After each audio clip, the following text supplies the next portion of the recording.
the high on Saturday is going to be like 70 degrees though. Like today's low though for me is definitely when I ate that entire sleeve of Oreos. Snow coming back from that. So I grew up with a really strict parent, and with a strict parent, it's a lot like if you had fun yesterday, don't be expecting to have any fun tomorrow, okay? Like one time I had fun once and I was grounded. Yeah, like it's tough. With a strict parent, it also made it pretty difficult in the dating game, you know, in high school. Like I was too busy crafting anyway to be doing any of that stuff, but kind of like crafting plans to try to get guys to like me. And they didn't work. Like, oddly enough, guys don't want to just walk around Hobby Lobby. Like, I don't really understand why. So my dad was really strict on so many things growing up, but he was also so lenient on others. Like, you weren't allowed to date and have fun, but I was allowed to have, like, the weirdest pets. Like, one time I had a pet clam. Yeah, pet clam, yep. It's exactly how you thought it was. It was very boring. My pet clam lived in a aquarium in our kitchen under a fluorescent light, and sometimes I would just go in there and I would just wait for just something to happen. Okay, and the only thing that really happened was it would kind of come out of its shell a little bit, which looking back, maybe my dad thought I would learn how to come out of my shell.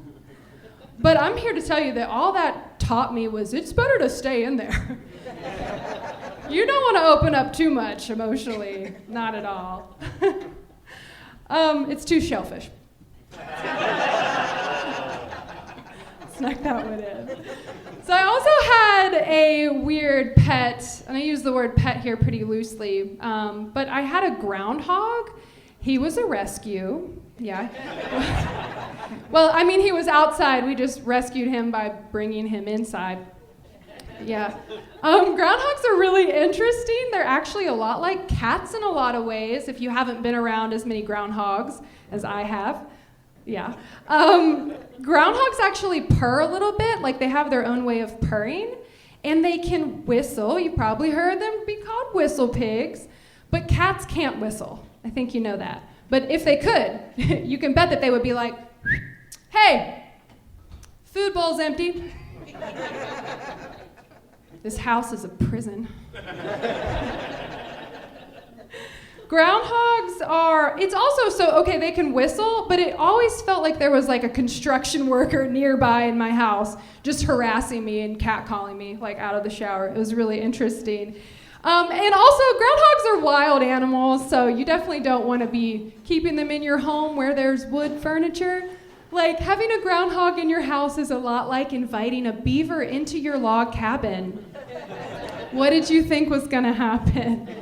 I can only imagine, though, if I was still dating. You know, thankfully, I'm happily married, out of the dating game. But if I was still dating and I had all these weird pets around, I think it would make things harder to date, but maybe interesting. Like, if I was swiping right on Tinder and I got a match with someone, I might be like, hey, man, do you want to come over and maybe wait until it gets dark? Hang out in my kitchen under that fluorescent light and check out my clam?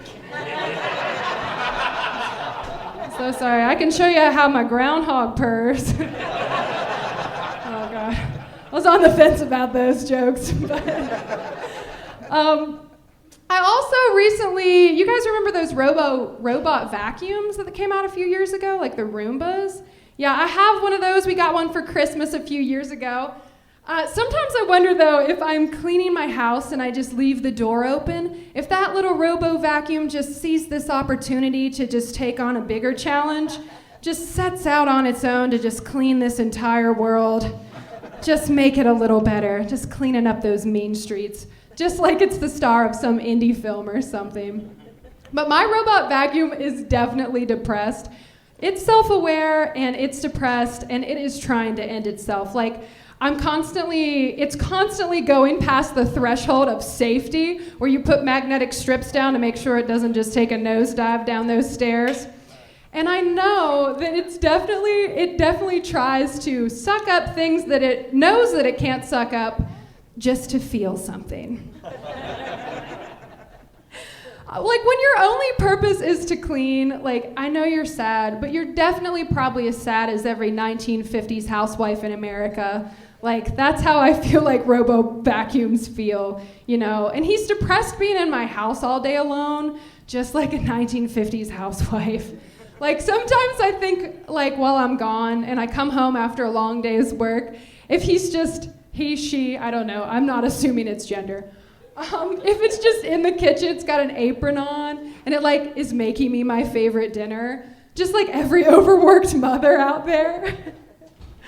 But this robo vacuum though, it's definitely bored sweeping my stuff around all day. I can just imagine if it's at some stoner's house and he's got a robo vacuum, if it's just doing its job, cleaning, and it gets into his stash, and it sweeps up his weed, and then it gets really, really lazy and doesn't do anything. You clean out the dirt tray and all you find is Doritos. I think I got time for another quick little bit here, but raise your hand if you guys have difficult family members. Difficult family members? Yes.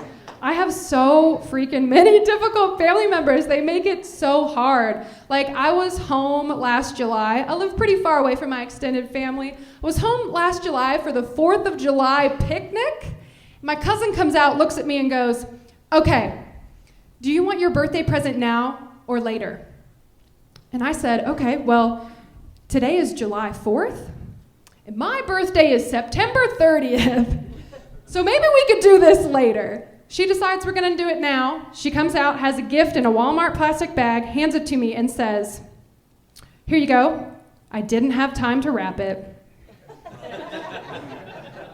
I was like, "Well, you're kind of ahead of schedule, but it's okay. It's not about me. Not like it's my birthday or anything." Thanks, guys, so much. My name's Toni.